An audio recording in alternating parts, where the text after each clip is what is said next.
This is Fam Electric Ghost, and we're live on the air with Jared Redick.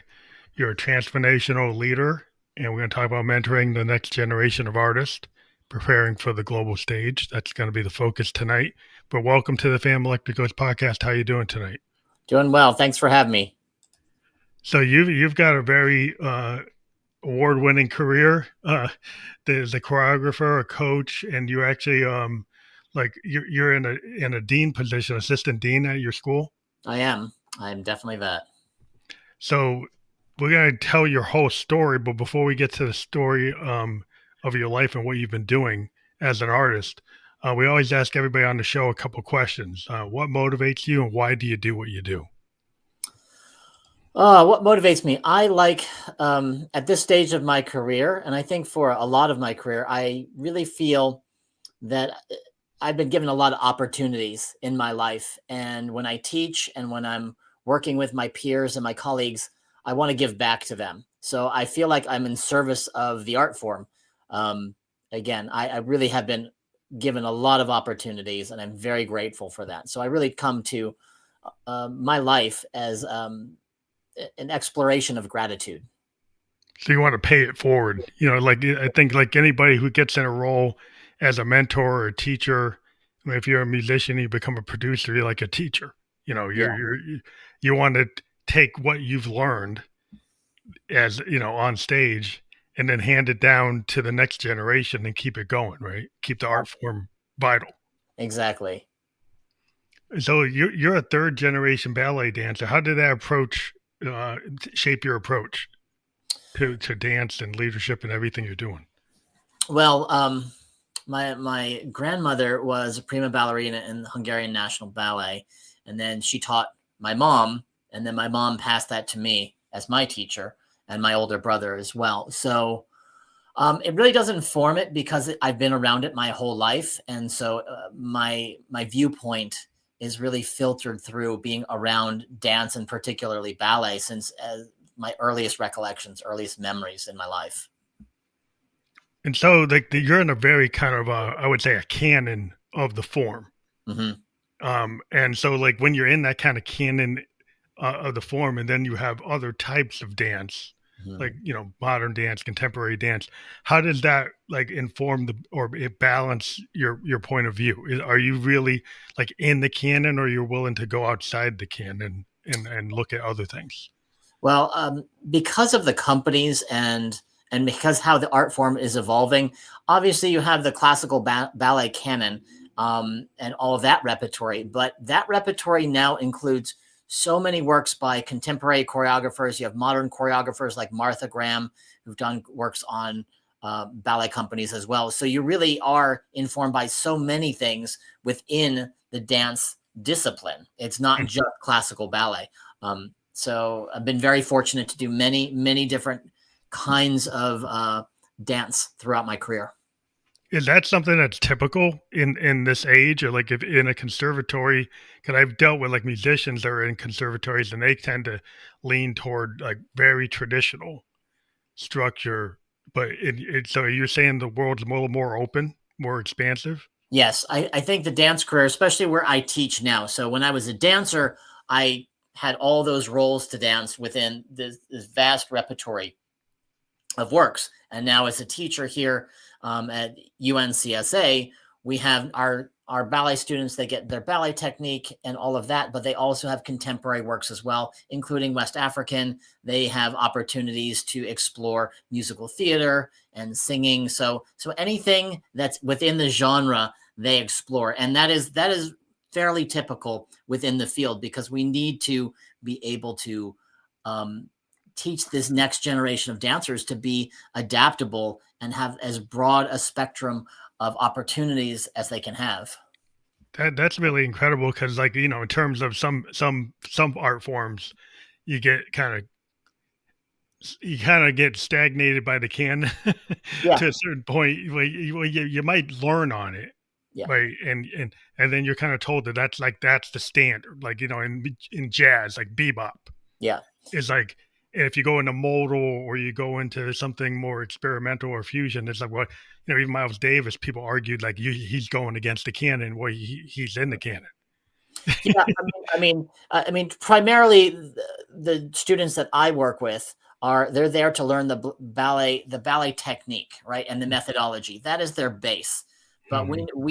what we feel is that from that base, they can explore any other genre of dance because it really does shape and inform the body and the coordinations that are necessary. So, um, It gives you a wider palette. Like the exactly. more expansive you can be, the more you're willing to entertain cross genre or genres that you wouldn't be expected, like world genres, Yeah, going outside of like maybe Western experience, looking at Eastern, looking at African, looking at other societies, different cultural forms of the dance, even going back to like indigenous. of Then course. then you could actually start to say, hey, there's something that that that speaks to me outside of my core discipline, and then you're not dissuaded from doing that. I guess you're encouraged to do that. Yeah, and I think what we want is to give our dancers the most solid base that we can give them, and then they can make that choice. Now they're prepared to take on and tackle whatever direction that they decide to go in. Well, you get your 10,000 hours, you get you learn the core like any musician. Like we get our get it down, right, in terms of like it's muscle memory that I can just play without looking at the keys, right? I can Exactly. not look at the fretboard and I just know it. I can hear it. I can know what key I'm in, know what you have that muscle memory like an athlete doing a 3-point shot or being able to redo do that play at any point and apply it at the right point in time. So Exactly. so it's Exactly. like the situational awareness, of a musician to be or an artist to be able to like, hey, how do I deal with the now? Like all this preparation, but if something happens that's a little off kilter, can I actually respond to it in real time? Is that part of the I would think like you have to be able to adjust to what is going on in the moment, right? Of course, especially when we have choreographers come in because you don't know what background or what movement vocabulary that those choreographers are going to bring with them, and so our dancers need to be able to um, adjust on the fly, right, and be able to mirror whatever shapes that choreographer is giving them and whatever movement style that they're requiring. Whether and that could be hip hop, it could be classical ballet, it could be contemporary ballet. So we So want in so as an artist before you became a teacher or a professor, mhm. can you kind of talk about that part of your life and maybe tell the story to maybe how you got to this point where you actually decided you wanted to be in education, but like the skill sets that you bring to it from your previous role is actually being in the form. Yeah, I mean, I think unlike musicians who can have a very long career and continue doing it well into their 40s, 50s, 60s, dance is a young man's game, just like or a young person's game, Uh-huh.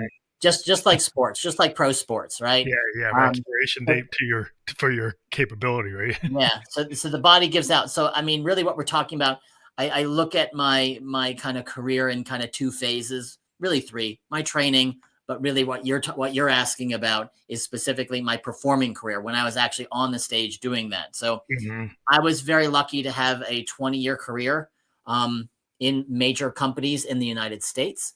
And I danced a wide variety of repertory within those companies.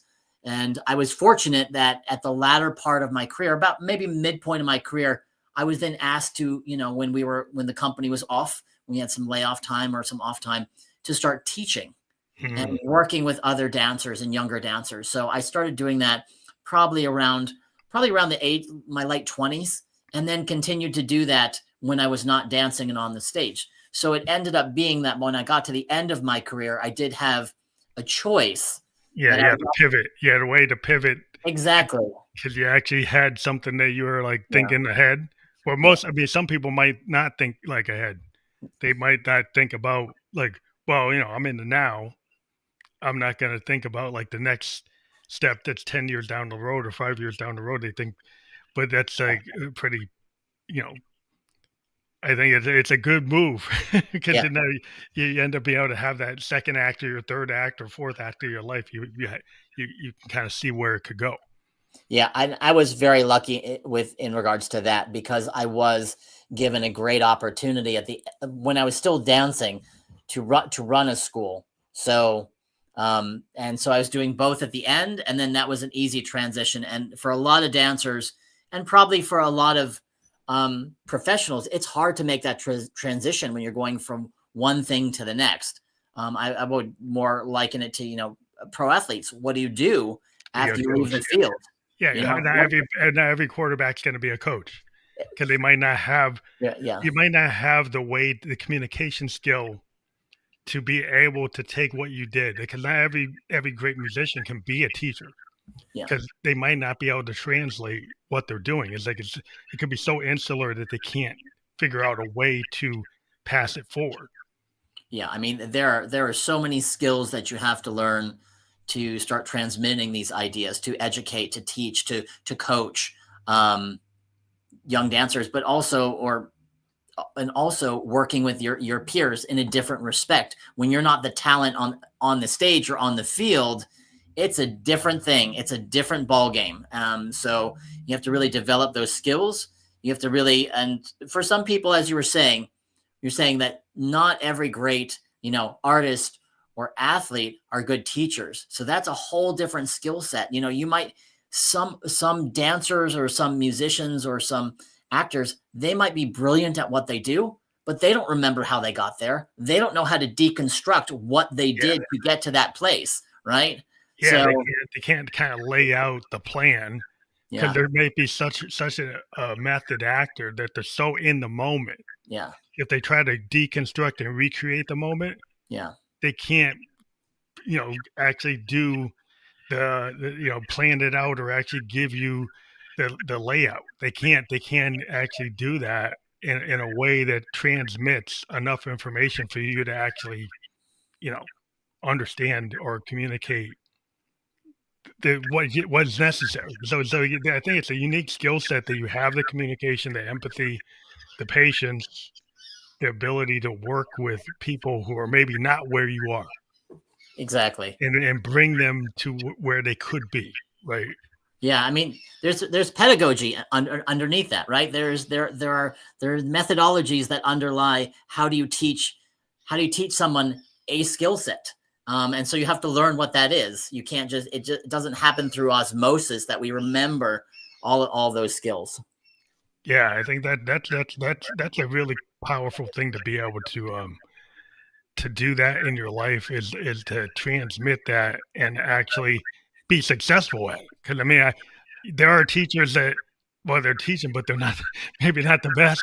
Yeah, And so to get to a point where you actually feel that you're having an impact, and your students feel you actually have an impact, and your colleagues actually are taking your insights and your development. So if in terms of like that transitions, like you have multiple audiences, right? yeah, You have your people, your the actual students, but then you also talk about your colleagues. And if you're in a collegial system, you got, I would think you have to satisfy multiple audiences.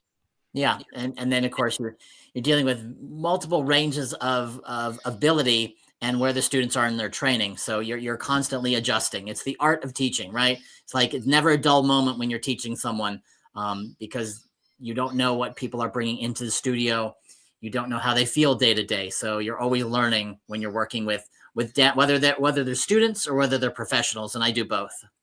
So mentoring, your mentoring kind of lessons learned, or things that you've determined that work or don't work. Do you want to kind of go through maybe some key points in your career where you're like, oh, you had the aha moment? Oh, like, Yeah. oh, this is how I actually connect with my students.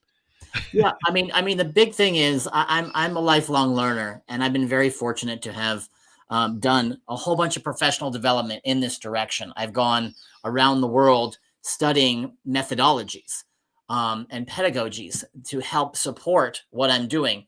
I kind of reverse engineer what I knew physically, I embodied as a dancer, but then you kind of deconstruct it, and you take from the very best ideas that are out there, and how do I use those to then transmit it to my students? How do I teach them? How do I connect with them on that level that's both artistically and pedagogically sound, but also dealing with them or connecting with them as human beings, because dance is it's a very human art form, right? Because your instrument is your body.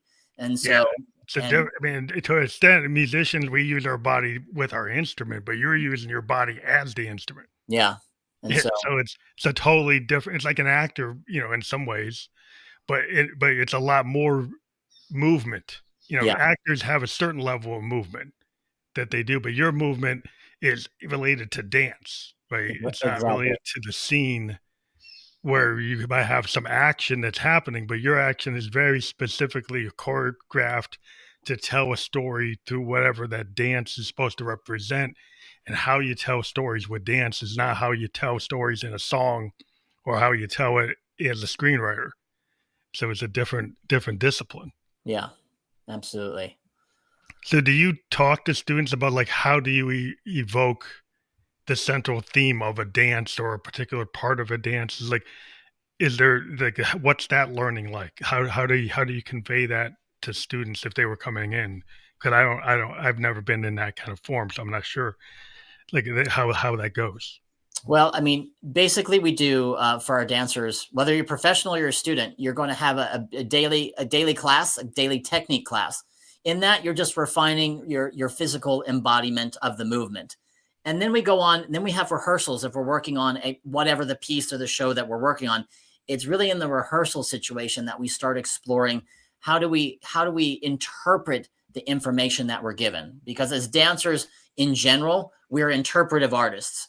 We're not creative artists. A choreographer is a creative artist, but a dancer in general is going to be an interpretive artist. You're given material, then you have to turn it around and do something with that material. So you really want to think about the point of departure. Like what are they trying to convey? If we're talking about like a full length ballet, like let's just take Sleeping Beauty, just Sleeping Beauty. If you're doing one of the lead roles, what is your story arc? And try to talk to the dancer. Okay, here's your material, here's your dancing, but how are you going to convey the underlying dialogue that's going Mhm. on, right? Because obviously there's no words, but you have to have an underlying dialogue to approach your dancing so that the role is believable, and so you're kind of dancing from the inside out, so you can really you can channel those emotions. And then we work in the studio. Like some things you might feel and you might do something in the studio physically, but it doesn't read to the audience, right? So that's Mhm. that's where your coaches are going to come in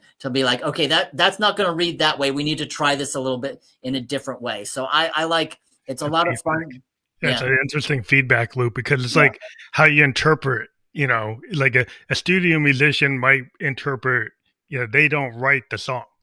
Right. yeah, So a lot of times they'll come in and they gotta pick up the feel or exactly. understand what the songwriter was trying to get across and then say, well, maybe there's a different way to approach this Hmm. that will connect, it will bring in the hook. Like Exactly. it's gonna hook that audience so that they understand, hey, this is the part of the song that like makes you understand like what it's about, like why Exactly. you stay in it, why you stay attentive, or why you Exactly. get what's going on. So it's like you're as a teacher, you're getting that feedback loop. It's like, hey, you did this intricate move, but it's not hooking. Yeah, It's not pulling them in. They don't exactly. they don't get what you're not actually. Maybe you didn't actually get what the story's about. Yeah.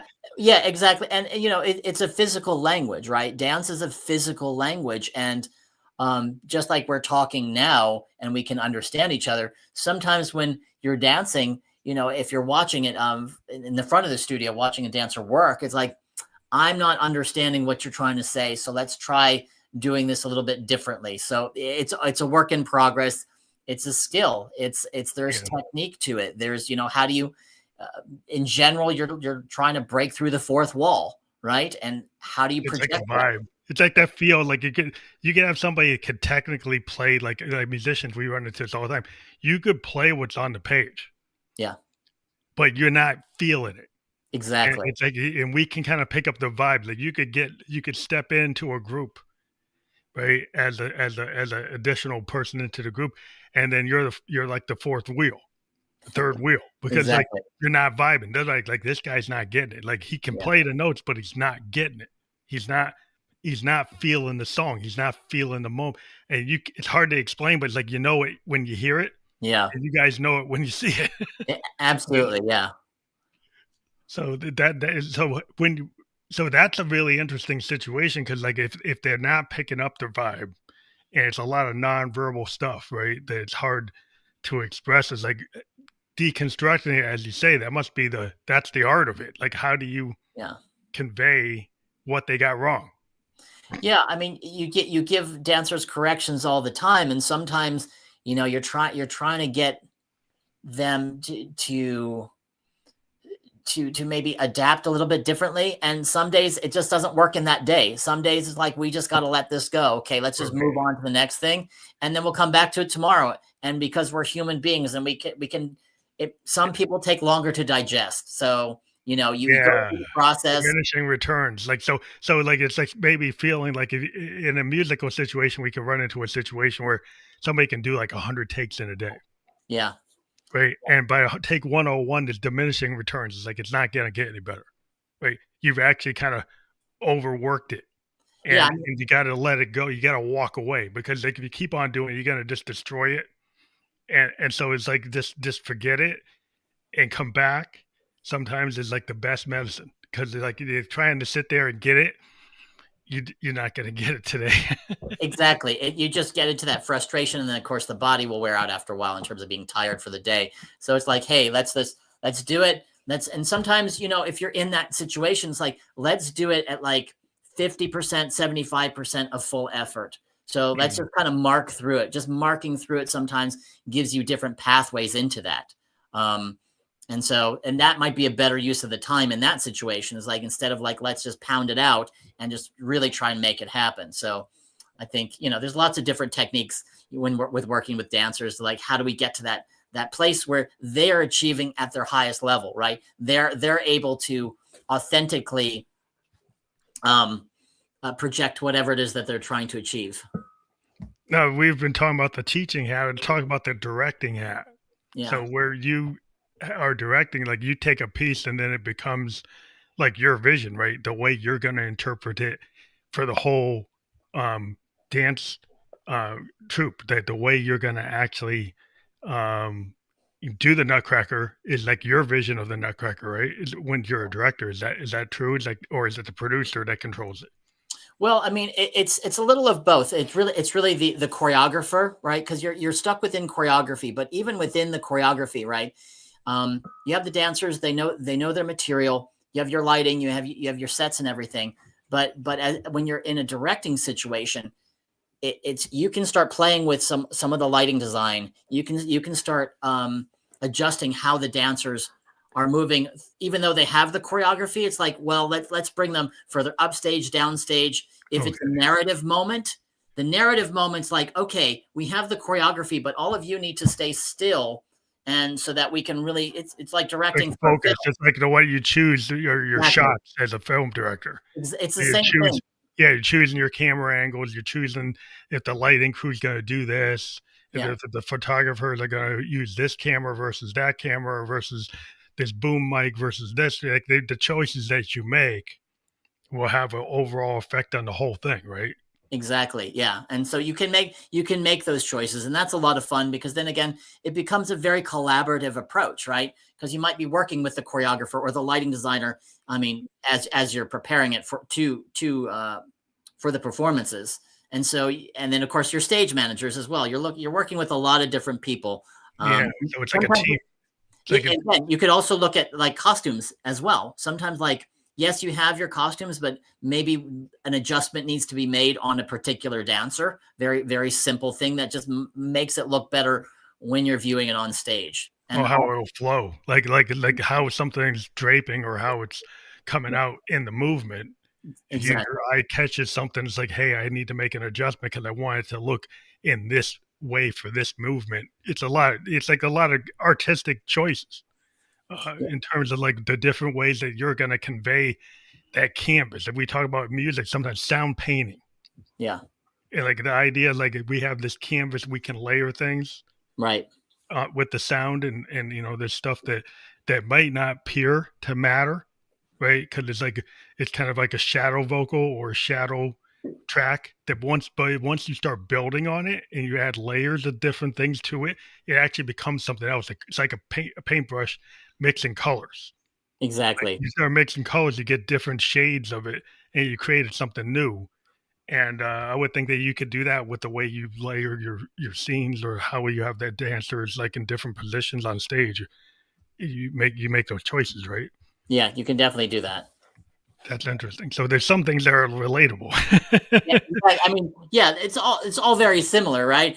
When you're producing something, you're producing something, right? If you're directing it, you're directing it. It's just, what does that medium look like?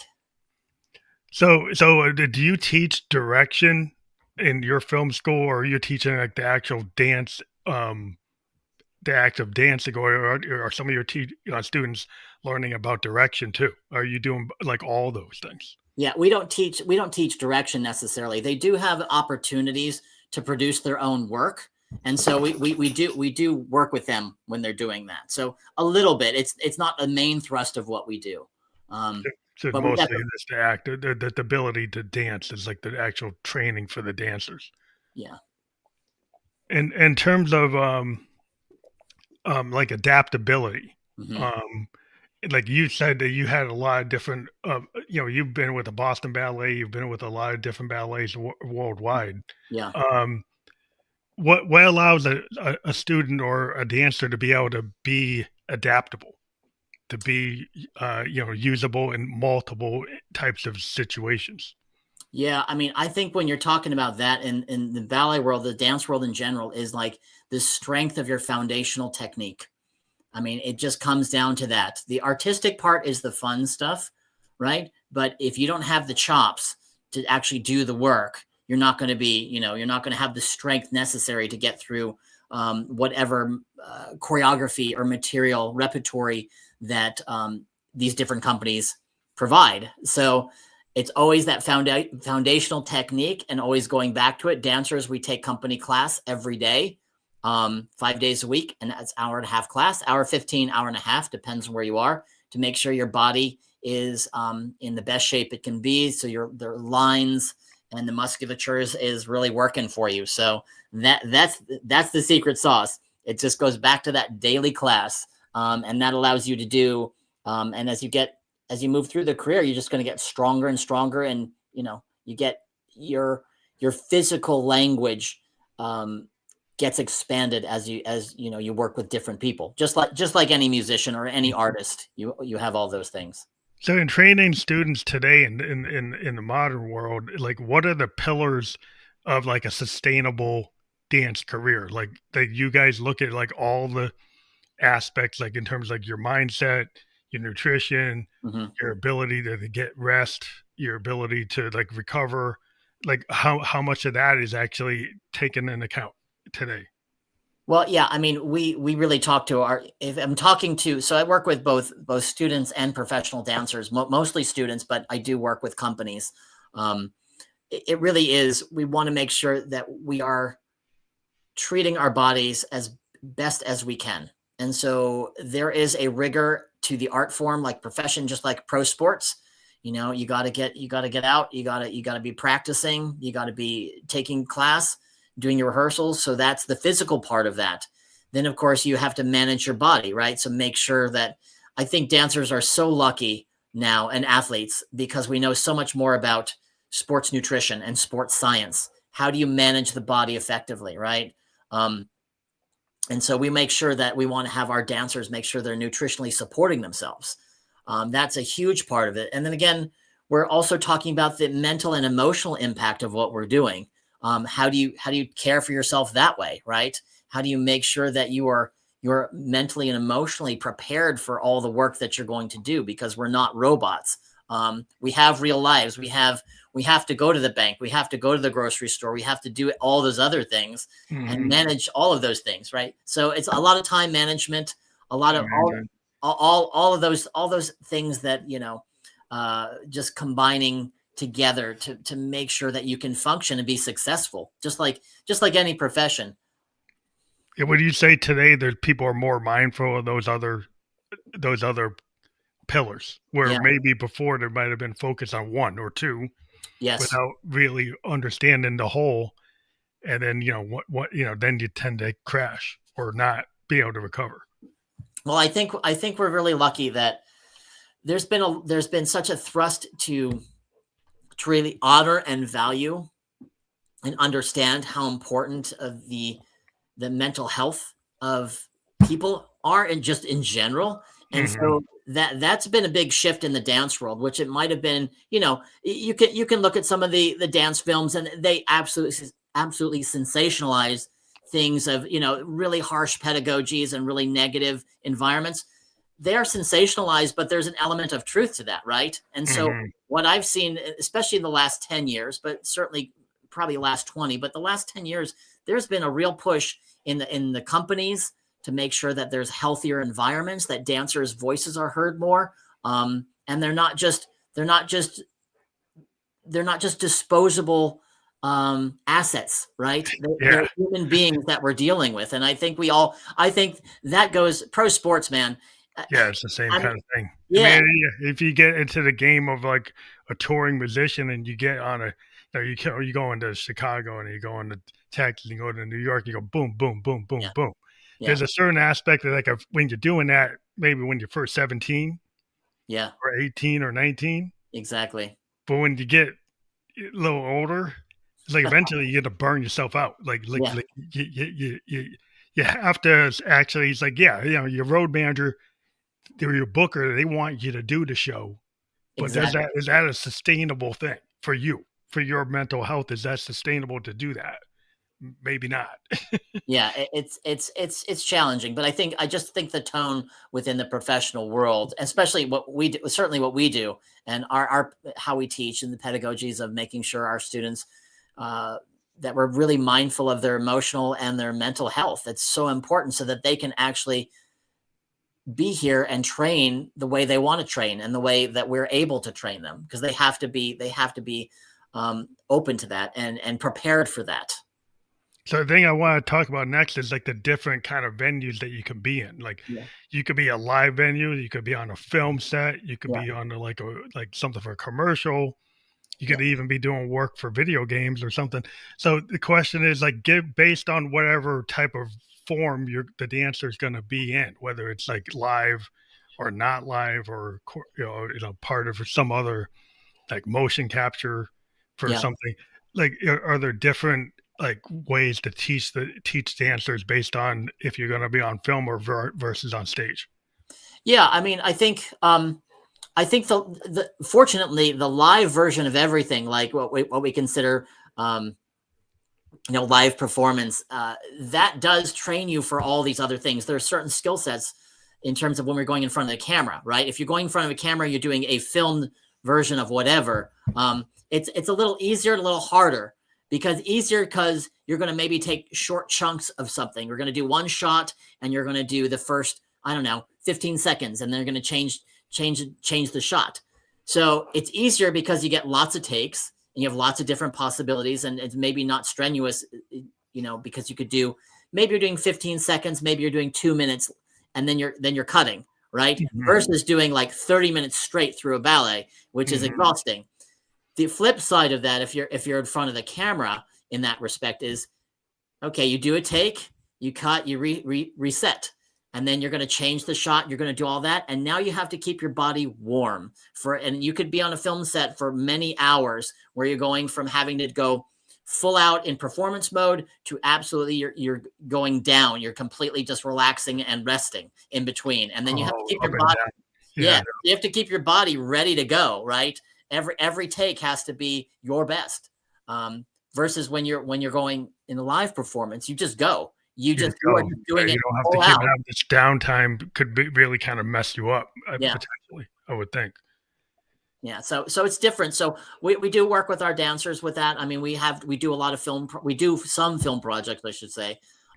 So the skill sets are basically the same. It's just really managing your body, making sure, if you're on a film set, you have warm clothes to keep the body warm, and make sure you have snacks and water to make sure you're ready to go.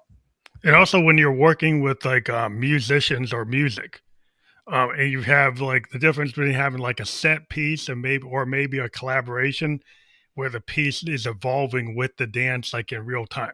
Like have you worked with people who are actually writing the music with the dance or the at the same time? It wasn't like pre-written. It was like written as a collaborative effort with the dancers. Is Sure. there I mean, anything like that yeah, happen? of course, you could do some more experimental work, right? A lot of times, the contemporary works, you might be improving, right? So, and what that improv might be from take to take is going to be very different, and so you can absolutely coach them to approach it a little bit differently this time. Give them some ideas, maybe some colors or some emotion, or respond to the music. So, or use it, or think about your space. How are you using space? Maybe use a space more, maybe use it less, maybe do different levels. So you can do that when you're doing that kind of collaboration on a film set. That's interesting because and then different types of music. Like if you're dealing with different beat patterns, tempos, Mhm. keys, different, something that's like a more Eastern type of structure in terms of musicality versus like, Western, you're doing a like traditional canon level thing that's like Mhm. traditional Western structure, orchestral music versus something that might be, West African music or, you know, Exactly. music from the Middle East or something like indigenous, like Cherokee or, or, you know, Arawak or something like something different. It's a different approach. Yeah. So in terms of that type of approaches are in modern dance or experimental dance, I guess that you're saying like the basic training you give every dancer Hmm. prepares them to be able to handle that future state where it might not be what they learned in the canon, but they should be able to use their skill set. Yeah, and you hope so, right? To greater or lesser extent, depending on the dancer and the talent of the dancer, because some dancers are really good at adapting and they really have an affinity to change styles, and some dancers really struggle with that as well. So you give them the foundation, and then you hope that you've set them up for success. So Mhm. So in terms of like fostering equity and diversity, we'll get to this topic, which is kind of now today, like the no. yeah, It's like the people when they hear it, as soon as they hear it, yeah. they get this like grimace or they don't want to hear it. And so what are you doing in that space today because of like the kind of times we're in?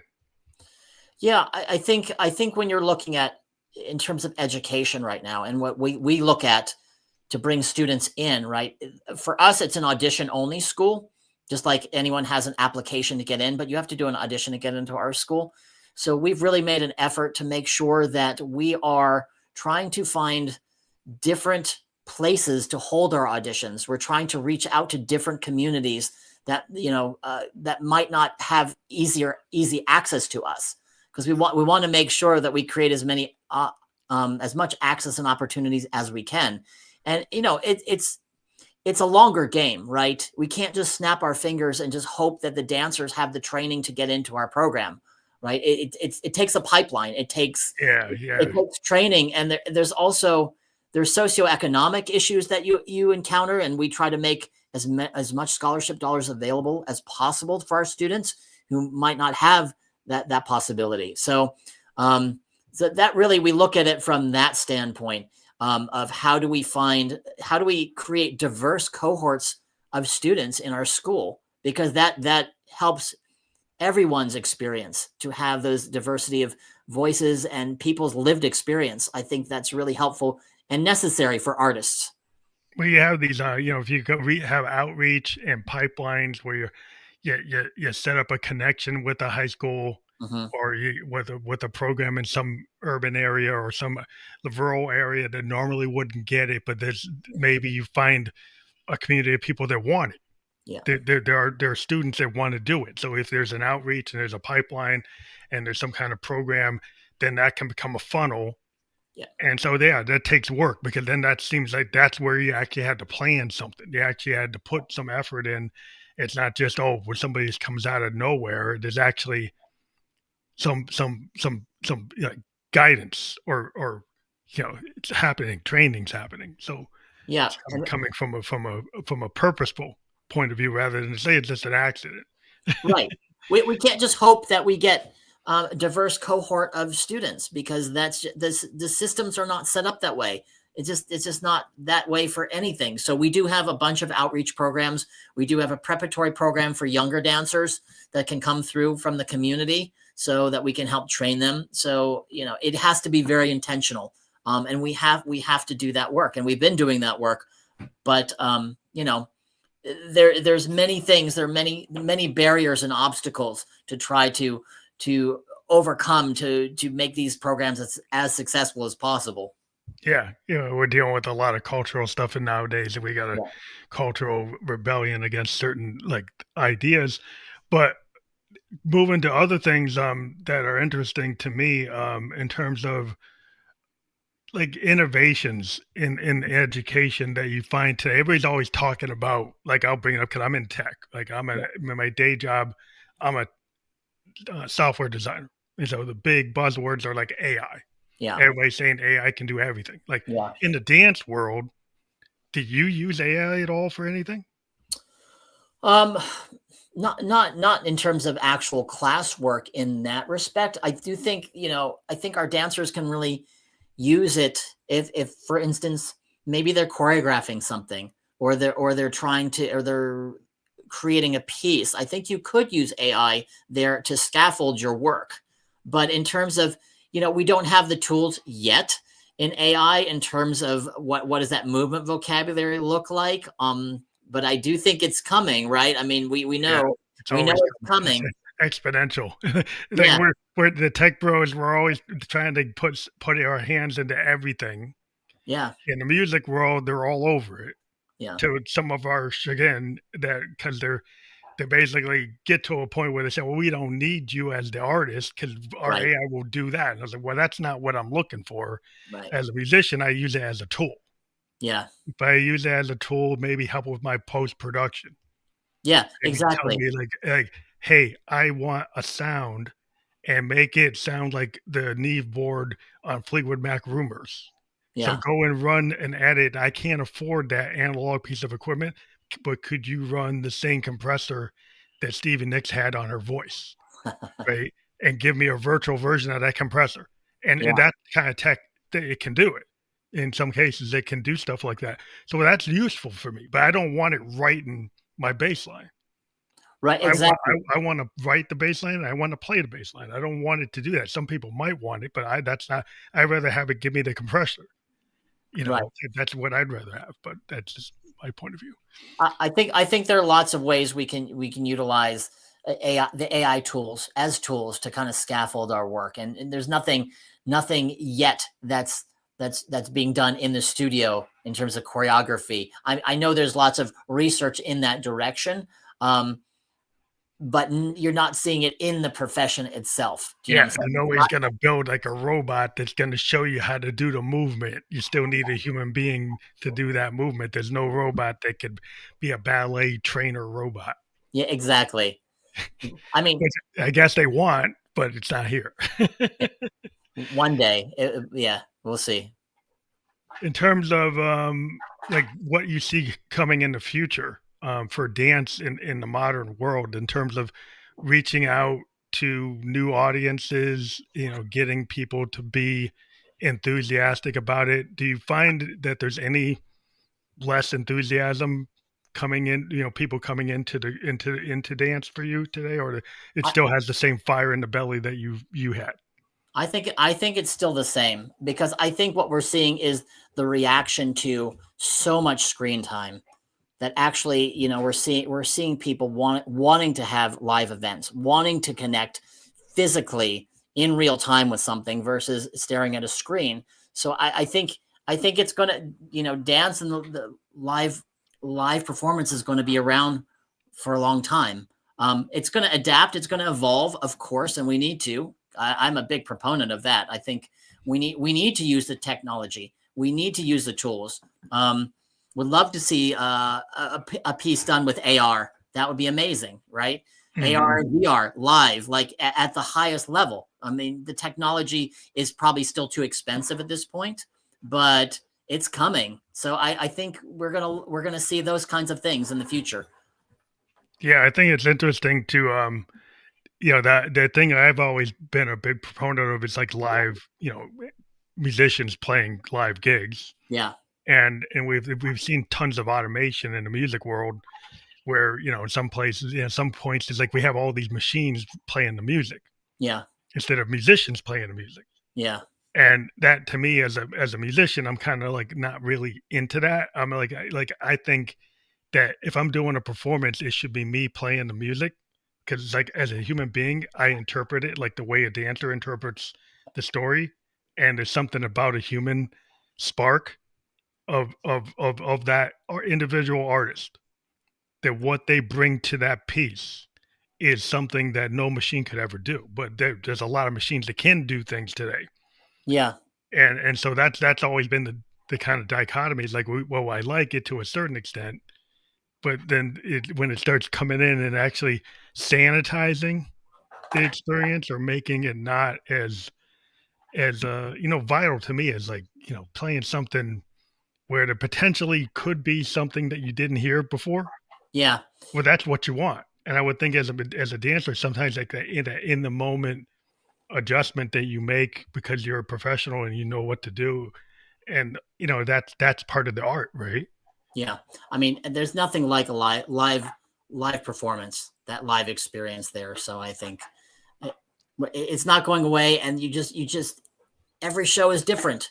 Every performance is going to be different from that individual, from those artists, and you have a bunch of artists on stage depending on what you're doing. And Yeah, it's just gonna be that much. It's just like when we get to this point where people have there's a lot of people who are pushing for really interesting tech where you could have like Jimi Hendrix on stage, virtual yeah, Jimi Hendrix, right? And then your virtual band that doesn't exist anymore, like bring the Beatles back and do a Beatle virtual show with virtual Beatles on stage.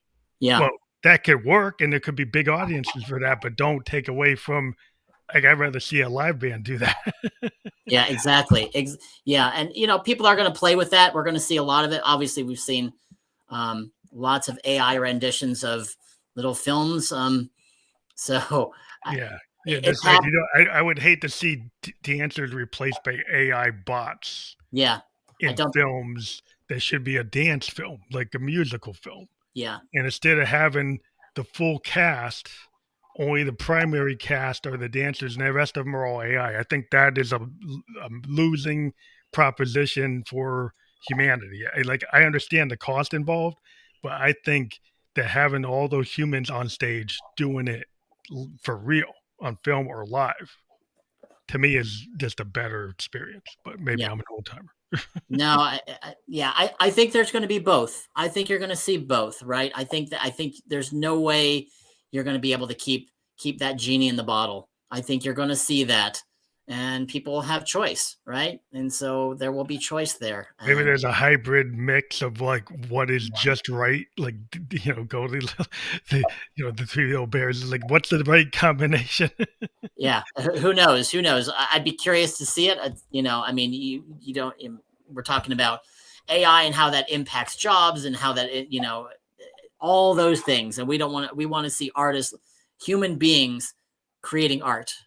Yeah, I mean the whole point of it to me, getting up every day, is I love finding new creative people. Like this is what the whole point of this podcast. I talk to creative people all the time from different areas of the arts. Yeah, And I would hate that, the future I'm just talking to AI bots yeah, that are yeah. pushing corporate like entities instead of Exactly. actually talking to a real creative person. Well, yeah, it's like going on customer service, and you have an AI bot person or whatever Yeah, talking to them. Like this is not a person. They're not going to be able to problem solve the same way. yeah. It's just there's something about that, like that, just the nature of like the unexpected, beauty of art in itself. Like the fact that I don't know what's going to happen from moment to moment is, to me, that's the payday. Exactly. That's what I like. You know, there's some people that want a band to go and play their single exactly the way it's on the master. Yeah. But I'd rather see them actually deviate from what's on the master and play it live and actually change it. Even the lyrics change it. Like, why not? Like Dylan used to do that. He Yeah. would go out and play a song from Blood on the Tracks and have multiple versions of the lyrics. And from Yeah. show to show, you would actually see a different version, hear a different version of the song. Yeah. And you might have, different arrangements, and who knows? Yeah, that's somehow, to me, is like, that's super satisfying, because that moment was special, because what he did yesterday and what he does next week is not always the same thing, you know, Exactly. and that's why it's worth going to and actually going and finding a tape of that show and say, here, that's a piece of history. This is a very unique moment, and it's not like this other moment. Yeah. Exactly. But are there things that you would tell students, since you teach students, is your, what are some nuggets like that you could tell, like a dance student coming into the field, that, three things that would be really important to their career? Hold on 1 second. I'm sorry. I'm going to move my dog. He keeps coming in and out. Oh, I'm going to move. that's fine. There we go. All right. Apologize for that. Should have moved him out there. He just got rambunctious. So I think nuggets for my students right now, you have to invest and trust in the process, right? You have to use your energy, because it's such a young art form, and the body, when you're younger, it has to be trained early on. So I think it's a process. Anytime we're creating art, there's no destination there, right? We have moments that we can highlight, and that we maybe celebrate, whether that's a performance or creating a work, but it's a process, right? If you create one work, that's just a pathway to the next work. And Mhm. so it's not like you even if it's like a huge success, you make one success and then you have to move on. So always go back, invest, and enjoy the process. Because if you don't enjoy the process, I don't think you're going to be very successful as an artist, probably in any profession. But because we always have to evolve what we're doing, and we always have so many influences in our lives that inform our viewpoint. Yeah, sometimes it's the happy accident. It's the process of getting there. Like, it's the steps on the ladder. Right? Like, I might have like a song that's got like 10 versions of it, demos. And I finally, on version 17, I finally got the right combination, but I'm not going to say I failed on the other 16.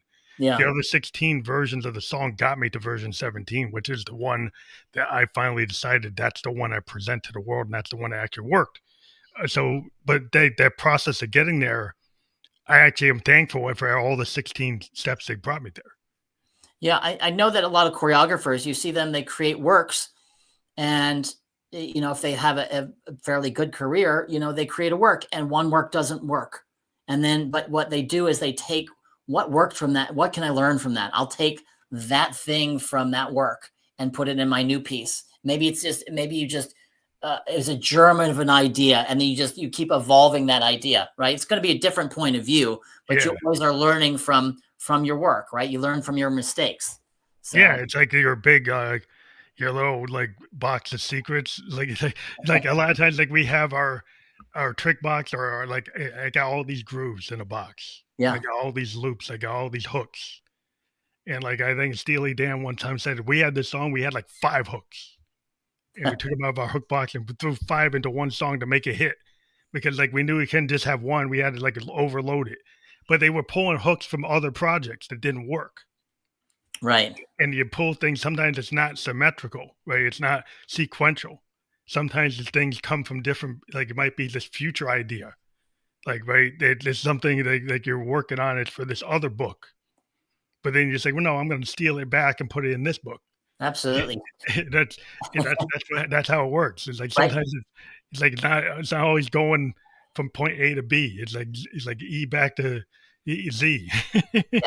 It's steal from the best. And if you know, you could say, hey, I'm the best, so I'll steal from myself. It's fine. Yeah, yeah, that's the way it goes. I think it's just an interesting a learning experience. I think until you're not here, and it's cool that you were able to take, you know, because you have a certain like expiration date to your body not being able to do the craft. Like where a blues musician, as long as he was on that fretboard, Yeah. he can do it. He'll do it till he's not here. Yeah, exactly. But like you know, if you get to the point where you can't do it, then you can't.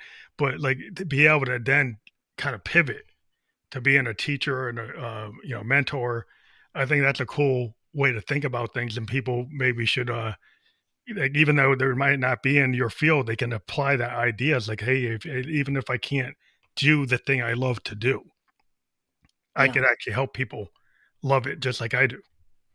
Yeah, I mean, there's lots of there's things that I can do still. I can choreograph, I can direct, I can produce, I can teach, right? I can mentor. All those things are things that I do, and I enjoy. So you stay connected with the art form, even though I can't physically, you can't do it at the highest level, at the Yeah, professional level anymore.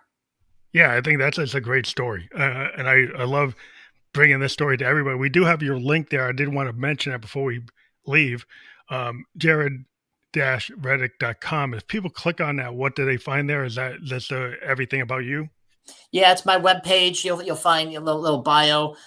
Doing consulting work as well. If anyone wants to talk about dance specific, or even nonprofit ideas as well. I've worked in nonprofits quite a bit. Arts administration as well. Mhm. So I do get a lot of requests for that information to work with me. They can come on, have a free consult with me, and we can just Awesome. see where it goes from there.